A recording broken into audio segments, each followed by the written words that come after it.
I was recently doing a series on the formation of the Christian canon, and in doing that, I ran across this book that I have, known as the Negro Bible or the Slave Bible, and it's, I think, an absolute atrocity that this ever occurred. There was a slave revolt in Haiti in the year 1804. And it was the only successful one that we know about worldwide. They overthrew Napoleon's forces and took over and founded the nation of Haiti. That's the backdrop for the creation of the Slave Bible.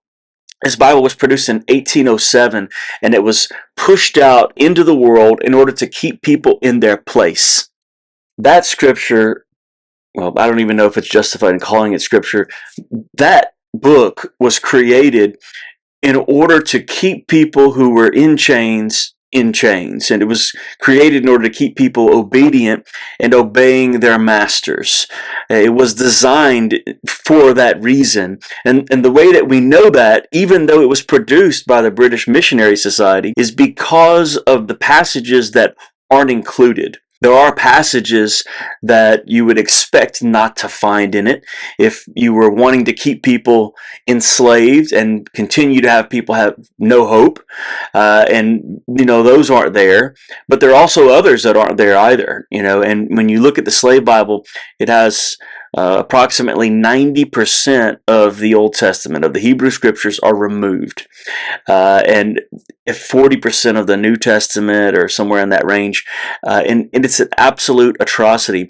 All of the passages that would seem to instill hope for the future and the fact that God fights for the oppressed are removed.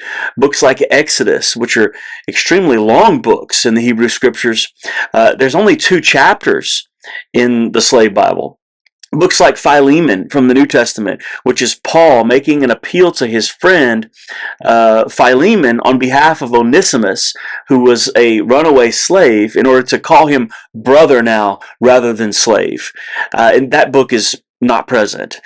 Any of the passages that would propagate the actual message of Jesus, that he had come to offer grace to the world, to love people, those were removed. And instead, it was a religion of obedience and of sacrifice only. That book was created in order to deepen the pockets of those who owned those slaves. And I have to tell you, there's only really 2 ways in which I can see this book being produced. Number one is that people are so ignorant and they've devoted themselves to a God that is not really on the pages of Scripture, so that they would produce something like that and think it's okay. Or number 2, they knew exactly what they were doing, and they didn't really believe and didn't care.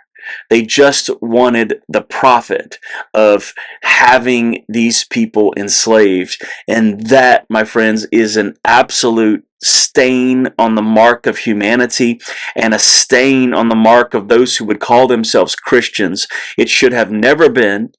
And because of that, it reminded me again that we have to check ourselves, right? To make sure that we're not perpetuating more of the same.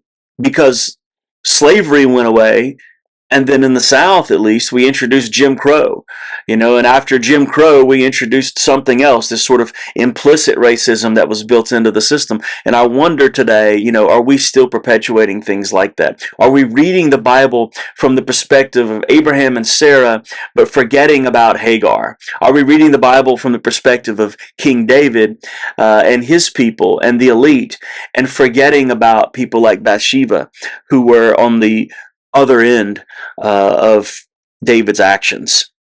That is the question that we ought to be asking ourselves as we seek to become more like Jesus.